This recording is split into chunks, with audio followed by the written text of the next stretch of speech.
Hello dear, स्वागत करता हूँ आप सभी को। जितने भी हमारे डियर स्टूडेंट हैं, वेलकम है। आज है आपका जीएनएम थर्ड ईयर का CHN 2 यानी कम्युनिटी हेल्थ नर्सिंग 2 से लेकर आए हैं और यह फिर से आपका शॉर्ट क्वेश्चन ही है। देखिए, आप लोग को ये कन्फ्यूजन हो रहा होगा कि हम क्या पढ़ रहे हैं, क्या नहीं पढ़ रहे हैं, कितना हम पढ़ रहे हैं तो कितना सही है या नहीं है। तो आपको मैं विश्वास दिलाता हूँ, अगर आप हम पे फर्स्ट ईयर सेकेंड ईयर में विश्वास किए हैं तो आप ये विश्वास कीजिए कि मैं आपको इतना पढ़ा दूंगा कि आपके एग्ज़ाम में क्वेश्चन यहाँ से बाहर नहीं आएंगे। जितना हम पढ़ा रहे हैं पढ़ते जाइए। शॉर्ट क्वेश्चन हो, अभी शॉर्ट क्वेश्चन चल रहा है, लॉन्ग क्वेश्चन इसके बाद आएंगे। तो आप लोग को मैं एक एक क्वेश्चन करा दूंगा जो अभी तक पूछा गया है, जो नहीं पूछा गया है और महत्वपूर्ण है, सब करा देंगे और एक आप नॉलेज फुल हो जाएंगे। बस पढ़ते चलिए।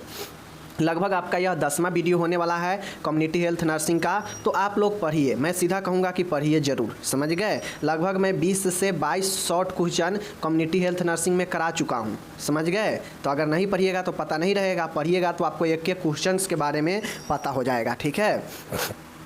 चलिए, थर्ड ईयर वाले एक्टिव है, बहुत अच्छी बात है। शॉर्ट नोट्स आपका है आज कम्युनिटी हेल्थ नर्सिंग सेकेंड का। चलिए, हम लोग आज 3 प्रश्न 3 शॉर्ट नोट्स देखेंगे, समझ गए, जो कि 5 नंबर में पूछते हैं। पहला है बीनिंग क्या होता है। बीनिंग के बारे में हमको लिखना है, एग्ज़ाम में भी ऐसे ही दे देगा बीनिंग। तो आपको बीनिंग के बारे में सबसे जो है जितना हो सके लिखना है।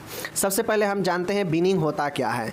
तो मैं आप लोग को पहले ही बता चुका हूँ, फर्स्ट ईयर में छोड़िए, सेकेंड ईयर में यह चाइल्ड हेल्थ में पढ़ना था, ठीक है। थर्ड ईयर में भी पढ़ना है, फर्स्ट ईयर में भी आपको कम्युनिटी हेल्थ में पढ़ना है। बीनिंग क्या होता है मेरे डियर साथी, आप लोग सेकेंड ईयर में पढ़ के आ रहे हैं। बीनिंग अगर आप अभी भी नहीं जानते हैं तो फिर आपको पढ़ने से क्या फ़ायदा है। सेकेंड ईयर में अभी अभी आप लोग आए हैं निकल के। तो बीनिंग का मतलब होता है कि स्तनपान तो चलेगा ही चलेगा, माँ का दूध तो बच्चा लेगा ही लेगा, इसके प्लस मतलब इसके साथ में जो है ऊपर से कुछ भोजन दिया जाना ही बीनिंग कहलाता है। यह बीनिंग 4 से 6 महीने के उम्र में शुरू किया जा सकता है, समझ गए। ज़्यादातर जो है यह कंडीशन 6 माह में जो है शुरू किया जाता है, ठीक है। क्योंकि जब बच्चा धीरे धीरे आगे बढ़ता है, एज बढ़ता है, तो उसका वेट बढ़ता है, हर एक चीज़ बढ़ता है, वृद्धि विकास होता है। तो उसी अनुसार जो है बच्चे को बहुत ज़्यादा पोषक तत्व की ज़रूरत भी होने लगता है वृद्धि और विकास के लिए। तो ऐसे में उसका माँ का सिर्फ दूध जो है पर्याप्त नहीं हो पाता है उस एज में। शुरुआती 4-5 महीना में तो बहुत ज़्यादा ज़रूरी होता है, माँ के दूध से ही सब कुछ होता है। लेकिन जैसे ही वह 6 महीने के आसपास आ जाता है तो उसके शरीर के आवश्यकता के अनुसार पोषक तत्व माँ के दूध से उतना नहीं मिल पाता है जितना चाहिए उस एज में। तो यही कहता है कि बीनिंग प्रोसेस जो है आप शुरू कर सकते हैं माँ के दूध के साथ में। ऐसा मत समझिएगा कि बीनिंग का मतलब है स्तनपान को बंद ही कर देना, ऐसा नहीं होता है। बीनिंग मतलब है कि स्तनपान ब्रेस्ट फीड तो चलेगा ही, साथ में इसके ऊपर से कुछ भोजन बच्चे को जो पसंद हो, जो उसके स्वास्थ्य के लायक हो, वही भोजन जो है उसको ऊपर से देना, यानी दूध के साथ में ये भी भोजन चलाना ही बीनिंग कहलाता है, समझ गए। चलिए, अब हम इस चीज़ को देखते हैं। चूँकि बीनिंग एक प्रोसेस है, एक प्रक्रिया है जिसके अंतर्गत बच्चे को धीरे धीरे माँ के दूध से समान पारिवारिक आहार में लाते हैं। अब होता है ना कि अगर कोई भी चीज़ बच्चे को डायरेक्ट अगर स्तनपान छुड़ाइएगा तो बच्चे में इसका इफेक्ट पड़ेगा। लेकिन अगर आप बच्चा 4 से 6 महीना का हो गया है तो बच्चे को हम यह स्तनपान के साथ में कुछ ऊपर से आहार देंगे, बाहरी आहार देंगे, जो धीरे धीरे यह आहार का आदत बच्चा बना लेगा। तो धीरे धीरे उसको पोषण का आवश्यकता जो होगा वो भी मिलेगा और साथ में जब समय हो जाएगा स्तनपान छोड़ने का तो वह माँ के दूध को, स्तनपान को छोड़ भी सकता है, तो कोई दिक्कत ना होगा। लेकिन अगर डायरेक्ट से स्तनपान छुड़ा दे और आप उसको कोई भोजन ऊपर से नहीं देंगे तो बच्चा में इफेक्ट पड़ेगा, वृद्धि और विकास में वही बच्चा कुपोषण हो जाता है, ठीक है। तो ये चीज़ें आप लोग समझ गए। अब यहाँ पे देखिए, इस दौरान होता यह है कि माँ के दूध के अलावा ऊपरी आहार या पूरक आहार सप्लीमेंट्री फूड्स दिए जाते हैं जो बच्चों के इस दौरान बढ़ी हुई पोषण की आवश्यकताओं को पूर्ति करता है। मैंने पहले ही बताया कि बीनिंग के दौरान माँ के दूध के अलावा भी जो है कुछ ऊपरी भोजन देते हैं या पूरक आहार देते हैं जो बच्चे को इस दौरान मतलब इस एज में जो भी बढ़ा हुआ पोषण है, जो उसका आवश्यकता है कि हाँ अब इसका पोषण की आवश्यकता बढ़ गया है, तो उसको पूर्ति करने के लिए यह ऊपरी आहार मदद करता है, समझ गए। बीनिंग कब शुरू करनी चाहिए? अब मैंने आपको सीधा बता दिया कि हाँ ये देनी चाहिए, बीनिंग शुरू करनी चाहिए। तो बीनिंग कब शुरू करनी चाहिए, इस चीज़ को when to start weaning, weaning का कब शुरुआत करें। पूरक आहार देने का कोई निश्चित समय नहीं है। सप्लीमेंट्री मतलब ऊपर से कोई भोजन देने का कोई निश्चित समय जो है फिक्स नहीं है कि इतने ही समय में शुरू किया जाएगा। यह बच्चों व माँ के अनुसार निश्चित किया जाना चाहिए।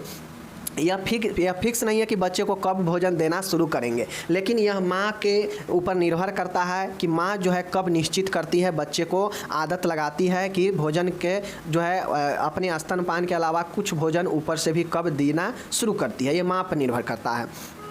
अधिकांश जो माता होती है वह दूध 6 माह तक शिशु के लिए पर्याप्त होती है। मतलब जो भी अधिकांश माता होती है उसका दूध जो है 6 माह तक शिशु के लिए पर्याप्त होता है। मतलब कोई बच्चा है, जन्म लिया, जन्म के बाद वह 6 माह तक बच्चा को जो है माँ का दूध दिया जाएगा तो यह पर्याप्त हो जाएगा, समझ गए।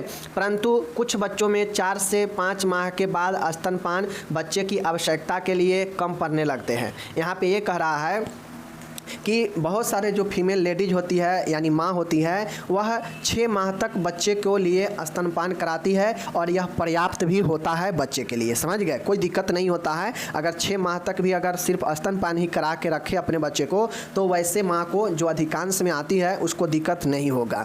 परंतु कुछ ऐसे भी माँ है, कुछ ऐसे भी बच्चे हैं जिनको 4 से 5 माह के बाद स्तनपान बच्चों के लिए कम पड़ने लगते हैं, ठीक है। कुछ ऐसे बच्चे हैं जो आराम से 6 माह तक माँ के दूध पर ही रहता है, लेकिन कुछ ऐसे बच्चे होते हैं जो 4 से 5 महीने के बाद ही स्तनपान बच्चे के लिए कम पड़ने लगता है उसके आवश्यकता के अनुसार, ठीक है। जो बालक के वृद्धि वक्र से ज्ञात होता है, जो बालक के ग्रोथ चार्ट से ज्ञात होता है। अगर बच्चा कोई बहुत ज़्यादा वृद्धि कर चुका है पहले से ही तो उसको 4 से 5 माह में जो है माँ का दूध कम पड़ने लगेगा, ठीक है। अगर जो बच्चा उतना वृद्धि नहीं किया है तो वह उसके लिए माँ का दूध 6 माह तक भी जो है इनफ होगा, समझ गए। यह कहाँ से हम लोग ज्ञात करते हैं, तो यह वृद्धि वक्र बच्चे के शिशु के जो है ग्रोथ चार्ट से ज्ञात करते हैं, ठीक है। शिशु को 6 माह तक एकनिष्ठ स्तनपान के बाद ऊपरी ठोस व अर्ध ठोसों को रूप में पूरक आहार शुरू कर देना चाहिए। अब आप लोग को समझ में आ गया होगा कि बीनिंग कब शुरू करना चाहिए। तो जैसे ही 6 माह पूर जाए, आपके बच्चे का 6 मंथ्स हो जाए, तो आप कोशिश कीजिए कि अपने बच्चे को स्तनपान के साथ में कुछ ऊपरी से भी भोजन दिया जाए जो बच्चे के लिए सुलभ हो, आसान हो और पचने वाला हो, ठीक है। तो यही चीज़ें आपका होता है, समझ गए। एकनिष्ठ मतलब लगातार तौर पे बिना कोई भोजन के 6 माह तक तो स्तनपान कराएंगे ही कराएंगे, 6 माह तक कुछ नहीं देंगे। लेकिन जैसे ही 6 माह का बच्चा होगा तो अब कोशिश करेंगे कि बच्चा को कुछ जो है ऊपरी जो है भोजन दिया जाए, और इसी को हम लोग क्या कहते हैं, बीनिंग कहते हैं। बीनिंग का अर्थ ये नहीं होता है कि स्तनपान 6 महीने करा लिए और इस स्तनपान बंद हो गया, अब बच्चे को भोजन की तरफ ले चलना है तो सिर्फ भोजन ही देंगे, ऐसा नहीं होता है, ठीक है। स्तनपान के साथ में यह जो है ऊपरी भोजन चलते रहता है, इसी को बीनिंग कहते हैं, ओके। स्तनपान बीनिंग के साथ में 2 वर्ष तक जारी रखा जा सकता है। अब माँ चाहे तो अपने बच्चे के लिए ऊपरी से तो भोजन देगी ही देगी, साथ में स्तनपान वो जो है चाहे तो 2 वर्ष तक बीनिंग के साथ में जारी रख सकती है। यह माँ के ऊपर डिपेंड करता है। चीज़ों को समझ गए। तो बीनिंग कब शुरू करना चाहिए, किन बच्चों को कब क्या आवश्यकता पड़ता है वो जान गए। चलिए अब एक चीज़ें है कि बीनिंग में हम क्या क्या शामिल करेंगे, मतलब जो ऊपरी भोजन देंगे बच्चे को उसमें क्या क्या शामिल करेंगे, ठीक है। चलिए बताते हैं। पहला जो होना चाहिए वह ऊर्जा प्रचुर खाद्य पदार्थ होनी चाहिए। मतलब ऐसा खाद्य पदार्थ देंगे बच्चे को जो ऊर्जा से युक्त हो, जो कम देने के बाद भी जो है बच्चे को बहुत ज़्यादा ऊर्जा मिले, ऐसा जो है ऊपरी से आहार देंगे। मतलब बच्चा जो होता है वो तो ज़्यादा चीज़ों को पचा नहीं पाएगा, वह ज़्यादा खा नहीं पाएगा। तो ऐसे में हम क्या करेंगे कि कम मात्रा देने के बाद ही बहुत ज़्यादा जो है उसको ऊर्जा मिल जाए। तो इसके लिए ऊर्जा प्रचुर खाद्य पदार्थ देंगे। जैसे घी और वसा होता है, घी और तेल होता है, इसमें सबसे ज़्यादा वसा होता है, और जिसमें सबसे ज़्यादा वसा होता है उसमें एनर्जी भी बहुत ज़्यादा होता है, ठीक है। इसलिए 1 चम्मच तेल या घी जो है प्रतिदिन बच्चे को पूरक आहार में शामिल करनी चाहिए। आप लोग देखते भी होइएगा कि बच्चे को घी पिलाया जाता है, क्यों? क्योंकि उसके आवश्यकता को पूरा करता है। घी बहुत ज़्यादा एनर्जी फुल होता है, ठीक है। दूसरा आप बिनिंग में शामिल कर सकते हैं प्रोटीन प्रचुर, मतलब ऐसा भोजन जिसमें कम देने के बाद भी बच्चे को बहुत ज़्यादा प्रोटीन मिल जाए, या एनर्जी हो, प्रोटीन हो, ठीक है, विटामिन खनिज हो। ये शरीर के लिए वृद्धि और विकास के लिए बहुत आवश्यक होता है, खासकर बच्चे को, ठीक है। तो बच्चे को एनर्जी प्रचुर वाला खाद्य पदार्थ देंगे, ऊर्जा वाला, प्रोटीन वाला भी प्रचुर मात्रा में देंगे, जैसे दाल, मूँगफली, अंडा, सेम इत्यादि। इस समय प्रोटीन भरपूर मात्रा में पाया जाता है, जो आहार में मिलाकर, ऊपरी आहार में मिलाकर देना चाहिए, जिससे कम लेने के बाद भी बच्चे को बहुत ज़्यादा एनर्जी मिल सके, प्रोटीन मिलेगा। ओके। तीसरा है हरी पत्तेदार सब्जियां, फल फूल बच्चे को 6 माह के उम्र के बाद बढ़ी हुई विटामिन और आयरन की आवश्यकताओं की पूर्ति के लिए शामिल करनी चाहिए। अब ऊर्जा देख लिए, ठीक है, प्रोटीन देख लिए कि कहाँ से मिलेगा। अब अगर बच्चे को विटामिन व खनिज आयरन चाहिए तो हरी पत्तेदार सब्जियां और फल देंगे, जो उसके बढ़ी हुई आवश्यकता पोषण को पूर्ति करता है विटामिन आयरन के रूप में। तो ये भी एक आवश्यकता है। एंड लास्ट है, चौथा है, बिनिंग में हम लोग बच्चे को कम से कम 5 बार खिलानी चाहिए, क्योंकि बच्चा एक बार में कम मात्रा में ग्रहण कर पाता है तथा उसकी पोषक आवश्यकताओं की पूर्ति के लिए अधिक पूरक आवश्यकता की होती है। देखिए, मैंने पहले ही बताया कि बच्चा का जो पेट होता है, जो पाचन होता है, वह उतना ज़्यादा मजबूत नहीं होता है जितना एक वयस्क के होता है, ठीक है। उसमें कम मात्रा भी स्टोर होगा पेट में, तो ऐसे में बच्चा कम ही खाता है। 1 से 2 कौर खिलाइएगा, बच्चा छोड़ देता है। तो ऐसे में कम से कम बच्चे को 5 बार खिलानी चाहिए, ताकि बच्चे को जो आवश्यकता है वह मिल सके इन सब ऊपरी भोजन से, ऊपरी आहार से। तो यही आपका बिनिंग होता है। पहले हम लिखेंगे बिनिंग के बारे में, फिर लिखेंगे बिनिंग कब शुरू करें, फिर लिखेंगे कि बिनिंग में क्या क्या शामिल करें। यह 3 स्टेप बिनिंग का आपका 5 नंबर दे देगा। ओके, चलिए। इंग्लिश वाले इंग्लिश में पढ़िएगा, समझ लिए होंगे तो इंग्लिश में पढ़ना आसान होगा, नहीं समझे होंगे तो रटना आपके लिए ही आसान होगा, ठीक है। चलिए, जो भी मर्जी है आप लोग यहाँ पे कर सकते हैं। ओके, अब यहाँ पे देख लीजिए, सारा के सारा इंग्लिश हिंदी दिया जा रहा है ताकि आपको फ़ायदा मिले, समझ रहे हैं। चलिए, अब हम लोग यहाँ पे दूसरा प्रश्न देखने वाले हैं इम्यूनिटी के बारे में। अब आप लोग को पता है इम्यूनिटी फर्स्ट ईयर में भी पढ़ना है, सेकेंड ईयर में भी पढ़े हैं, अब थर्ड ईयर में भी कम्युनिटी हेल्थ में पढ़ रहे हैं। तो ऐसे में आप लोग को इम्यूनिटी जुबान पर याद होनी चाहिए। इम्यूनिटी क्या होता है, असंक्रामकता या प्रतिरक्षा क्या होता है। तो हम लोग जानते हैं इम्यूनिटी का मतलब होता है कि शरीर में प्रवेश करके रोग के प्रति एक ऐसा क्षमता उत्पन्न करना जो रोग के सूक्ष्म जीवों को पहचान कर उसे नष्ट कर दे, उसे हलाल कर दे, और यही जो है इम्यूनिटी होता है, समझ गए। अब ये इम्यूनिटी आप बाहर से कोई वैक्सीन के माध्यम से ले सकते हैं, या फिर आपके शरीर में जो है यह क्या होता है, नेचुरल रूप में भी मौजूद होता है। यही कारण होता है कि छोट मोट संक्रमण हम लोग को पता भी नहीं चल पाता है, और ऑटोमेटिक जो है हम लोग को आता है, और धीरे धीरे ऑटोमेटिक एक आध दिन में बिना दवाई वाई लिए ही ठीक हो जाता है। तो ऐसा क्यों होता है, बहुत लोग को देखते होइएगा खांसी हो या बहुत ऐसे खुजली उजली होता है जो बिना दवाई के कुछ दिन के बाद ऑटोमेटिक उसका ठीक हो जाता है। ऐसा क्यों होता है, ये सब तो संक्रमण से ही होता है, बट ऐसा क्यों होता है, ऐसा इसीलिए होता है कि उस व्यक्ति का बॉडी का इम्यूनिटी जो है, जो उसका खुद का इम्यूनिटी है, वो नेचुरल इम्यूनिटी है, वह पावरफुल है, और वह जो है उसका शरीर ही लड़के उससे सूक्ष्म जीव को नष्ट कर दे रहा है और बीमारी ख़त्म हो जाता है। जिसका अगर संक्रमण भयानक हो जाता है, जैसे ट्यूबरकुलोसिस वगैरह, इन्फ्लुएंजा वगैरह, और जैसे चेचक वगैरह, तो ये सब टाइफाइड वगैरह, तो ये सब अगर भयानक हो जाता है तो ये सब के लिए हमारा शरीर के एंटीबॉडी इम्यूनिटी काम नहीं करता है, और इस कंडीशन में हमें बाहर से वैक्सीन लेना पड़ता है इस बीमारियों के लिए। तो यह बीमारी को वह बाहर से लिया गया वैक्सीन जो है क्या करता है कि पहचानता है और जाके तब जाके नष्ट कर देता है उसको, और धीरे धीरे हम ठीक हो जाते हैं।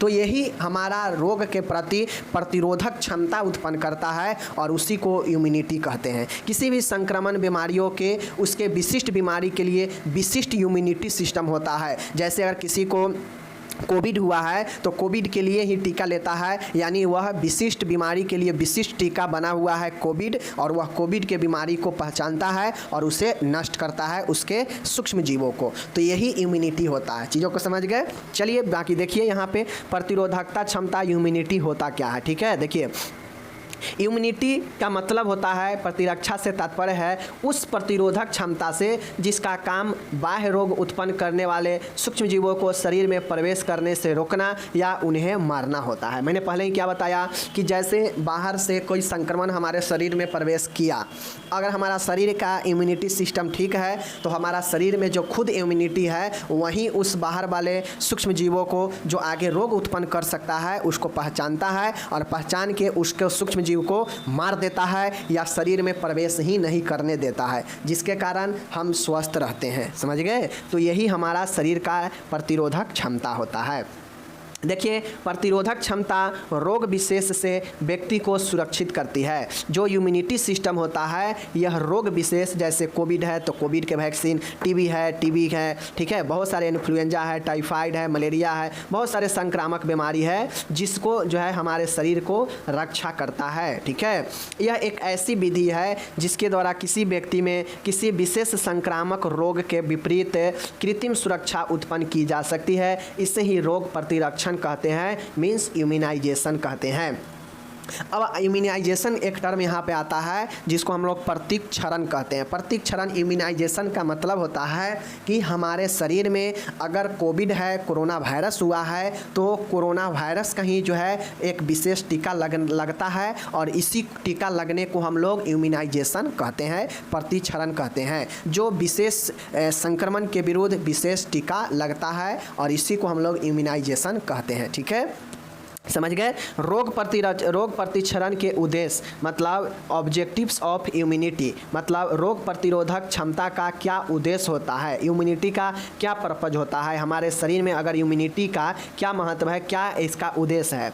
तो विभिन्न प्रकार के रोगों से संक्रमित होने से पूर्व ही बच्चों को रोगों से सुरक्षा प्रदान करता है। आप लोग को पता होना चाहिए कि टीकाकरण किया जाता है, बच्चे में इम्यूनाइजेशन किया जाता है। जब बच्चा जन्म लेता है तो इम्यूनाइजेशन शेड्यूल के अनुसार बच्चे में टीकाकरण किया जाता है, इम्यूनाइजेशन किया जाता है। क्यों किया जाता है?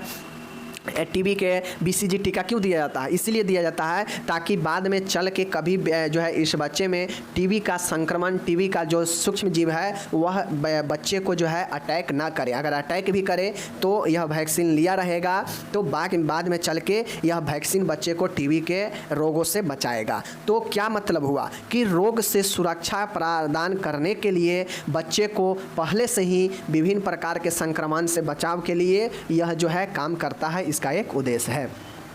मानव में स्वास्थ्य स्तर में वृद्धि करना, अगर किसी का स्वास्थ्य स्तर गड़बड़ है तो उसको स्वास्थ्य में वृद्धि करता है कौन? टीका भी स्वास्थ्य में वृद्धि करता है, बात सही है।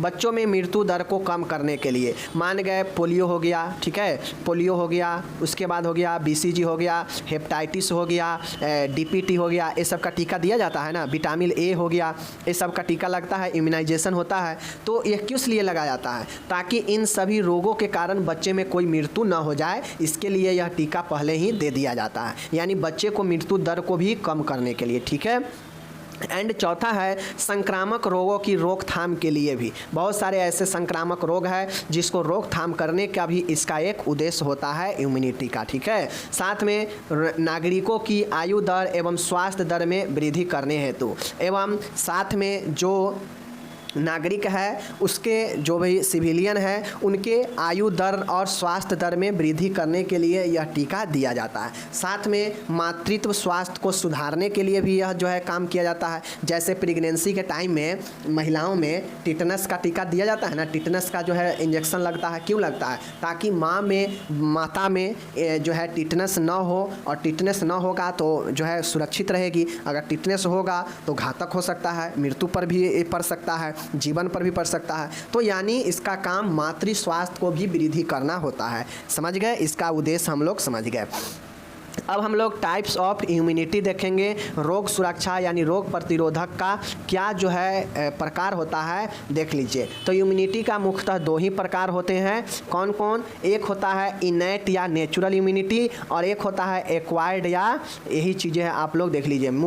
ज़्यादातर यही दो आपको याद रखना है। दो प्रकार के होता है, एक नेचुरल वाला होता है जो व्यक्ति में स्वयं से उत्पन्न होता है, पीढ़ी दर पीढ़ी उत्पन्न होता है, और यह एक्वायर्ड होता है जो उपार्जित किया जाता है कहीं ना कहीं से लिया जाता है, चाहे आप वैक्सीन के माध्यम से लें या किसी दूसरे व्यक्ति से लें, यह उपार्जित किया जाता है, मतलब अर्जित किया जाता है किसी न किसी सोर्स से। ठीक है, तो यह आपका 2 प्रकार के में टीका यही आपका होता है। ठीक है, यहाँ पे आपका समाप्त हो गया इम्यूनिटी। बस 5 ही नंबर में पूछेगा तो पूछेगा, वरना नहीं पूछेगा। उतना ज़्यादा इंपॉर्टेंट यह इम्यूनिटी नहीं है, क्योंकि आप लोग फर्स्ट ईयर में भी पढ़े हैं, सेकेंड में भी पढ़े हैं, तो कभी कभी अपवाद में पूछ लेता है इम्यूनिटी के बारे में 5 नंबर में, तो आप लोग को ये पढ़ना है। ठीक है, चलिए इंग्लिश दिया गया है, बाकी आप लोग इंग्लिश वाले इंग्लिश में इसको अच्छे से आप लोग डील कर लीजिएगा। ठीक है, चलिए अब हम लोग चलेंगे, एक बहुत ही शानदार प्रश्न है सूचना इंफॉर्मेशन सिस्टम के बारे में।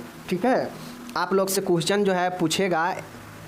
अब देखिए, आप लोग कम्युनिटी हेल्थ नर्सिंग पढ़ रहे हैं, फर्स्ट ईयर में भी पढ़े थे, तो आप लोगों को पता है कि फर्स्ट ईयर में भी हम जो है खान पान, स्वास्थ्य शिक्षा, स्कूली शिक्षा, समुदाय, आसपास सभी चीज़ों के बारे में हम लोग कम्युनिटी में पढ़ते हैं।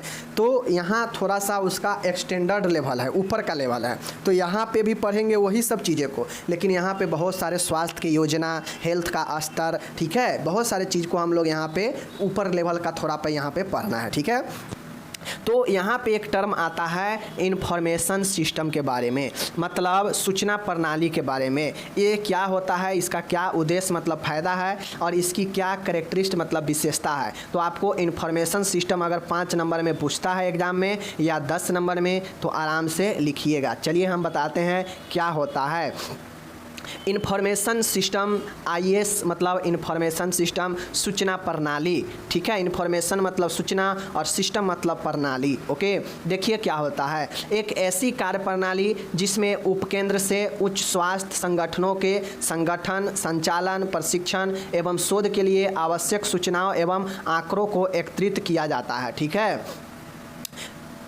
अब यहाँ पे देखिए, प्राप्त सूचनाओं का विश्लेषण किया जाता है, वह इन सूचनाओं को संचारित किया जाता है और आवश्यक होने पर उपयोग में लिया जाता है। मेरे डियर साथी, इंफॉर्मेशन सिस्टम का मतलब होता है कि सिस्टम मतलब क्या होता है, एक तंत्र, एक प्रणाली। ठीक है, तो सूचना प्रणाली का अर्थ है कि हम हेल्थ के क्षेत्र में पढ़ रहे हैं, तो हेल्थ के क्षेत्र में कौन कौन से ऐसे संस्था है, तो जैसे हेल्थ केंद्र हो गया, उपकेंद्र हो गया।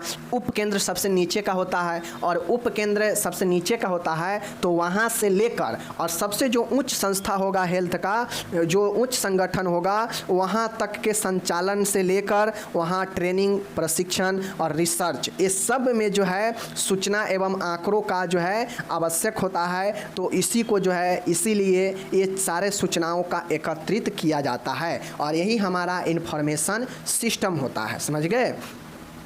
अब ये जो सूचना प्राप्त होता है, चाहे वो प्राइमरी के उप केंद्र से हो, यानी सब सेंटर से हो, या प्राथमिक केंद्र से हो, या कम्युनिटी हेल्थ से हो, या मेडिकल कॉलेज से हो, या कोई हायर सेंटर से हो, वहाँ से जो भी हमें जो है मिल रहा है, चाहे वो शोध के लिए मिले, चाहे रिसर्च के जो भी संचालन के लिए मिले, जो भी हमें डाटा मिल रहा है सूचना के रूप में, वह जो है कम्युनिकेट किया जाता है, संचारित किया जाता है, मतलब उसे क्या किया जाता है, विश्लेषण किया जाता है, एनालिसिस किया जाता है, और आवश्यक होने पर उसे उपयोग में लिया जाता है। तो आप क्या समझते हैं, आप कहीं जाते हैं इलाज कराने किसी सरकारी हॉस्पिटल में, चाहे आप मेडिकल कॉलेज में जाएं, चाहे उससे भी हायर में जाएं, या फिर सदर में जाते हैं, या पीएचसी में जाते हैं, या ग्रामीण लेवल पर उप केंद्र में जाते हैं, तो क्या आप समझते हैं आपसे जो नाम या आपका जो ट्रीटमेंट होता है, जो आपका दिक्कत है, वह क्या आपको ऐसे ही दवाई दे दिया जाता है? बिल्कुल नहीं, आपका पूरा उस पर ट्रीटमेंट का चार्ट बना होता है, कौन सा बीमारी है, किस चीज़ का आपको दवाई मिला है, ये सारा इन्फॉर्मेशन वहाँ पे रखा जाता है।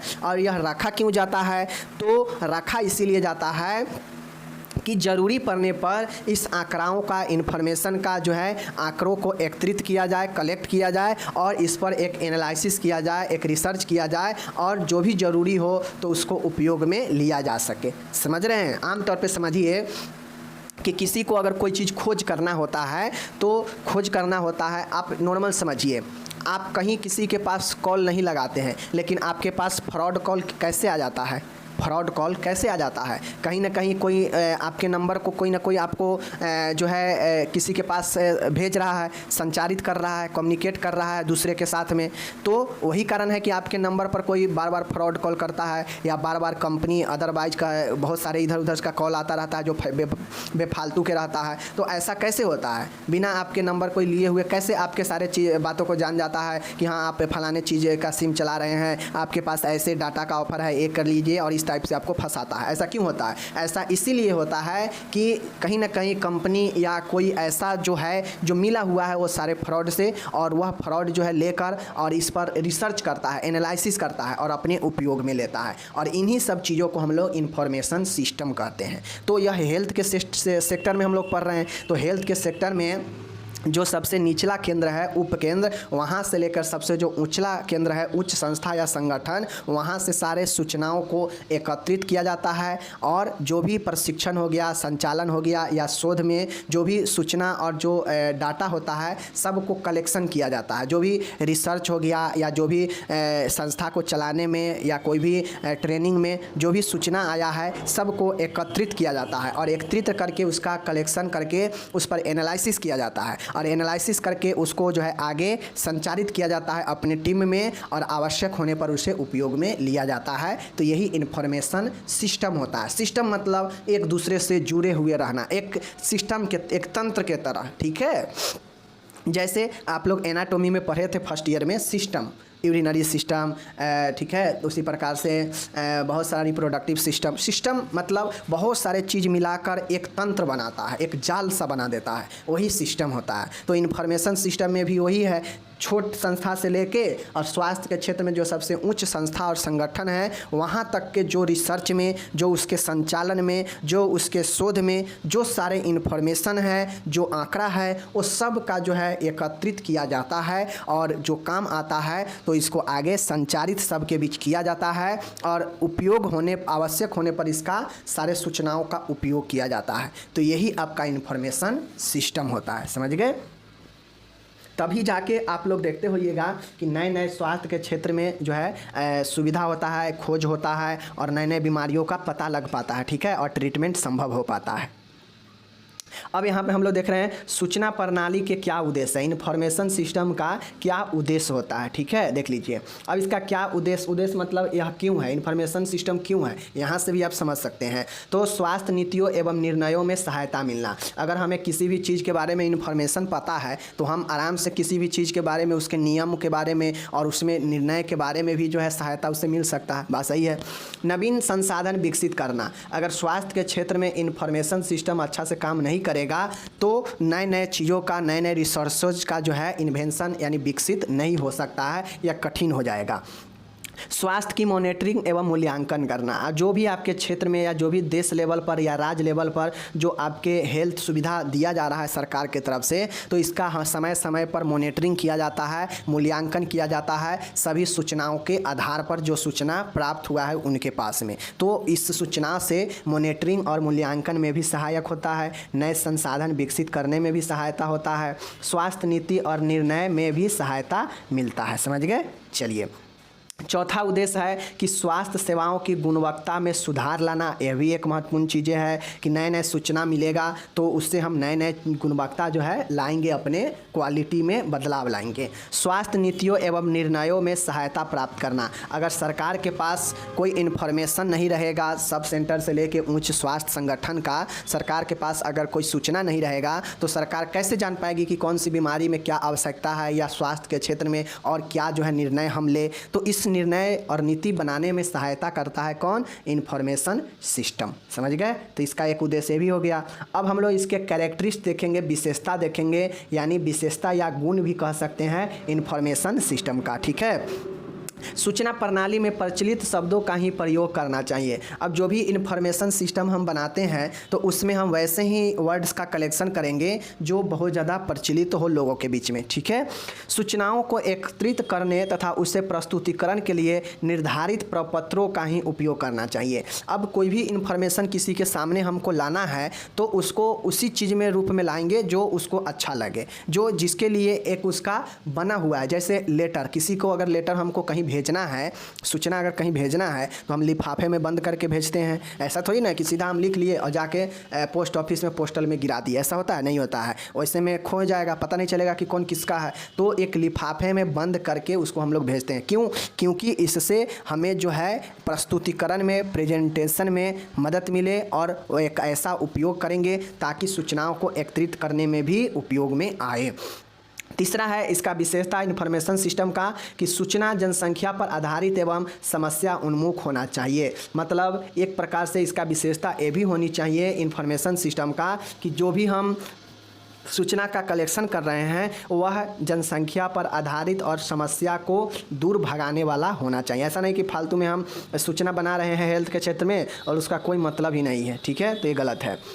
चौथा है सूचना प्रणाली के अंतर्गत दिए गए तथ्यों या आंकड़ों के प्रति फीडबैक की व्यवस्था भी होनी चाहिए।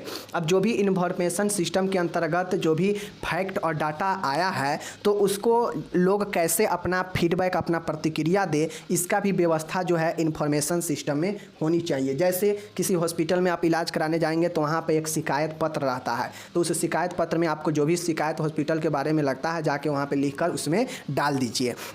तो आप डाल देंगे तो आप अगर उसमें एक ऐसा व्यवस्था नहीं करेंगे कि आपको कोई फीडबैक दे तो कैसे फीडबैक आपको मिलेगा, प्रतिक्रिया उनका मिलेगा कि हाँ ये व्यवस्था क्यों इतना कमज़ोर है, वो भी प्रतिक्रिया देंगे ना। तो यह सब के सब जो है एक इन्फॉर्मेशन सिस्टम का ही एक जाल होता है, समझ गए? सूचनाओं को एकत्रित करने एवं उसके प्रस्तुतिकरण के लिए निर्धारित प्रपत्रों का ही उपयोग करें। वही चीज़ें हैं कि जो भी सूचना है उसको कलेक्शन करना है और उसको हमको किसी के सामने दिखाना है, तो इन सब के लिए हम एक निर्धारित एक जो हमारा फिक्स जो प्रपत्र है, जो एक डायमेंशन है, उसी का उपयोग करेंगे, ठीक है? एंड लास्ट है छठा है स्वास्थ्य से संबंधित सूचनाओं के प्रबंधन के लिए उपकेंद्र से लेकर केंद्रीय संगठन तक एकदम मजबूत संस्थागत ढांचा होनी चाहिए।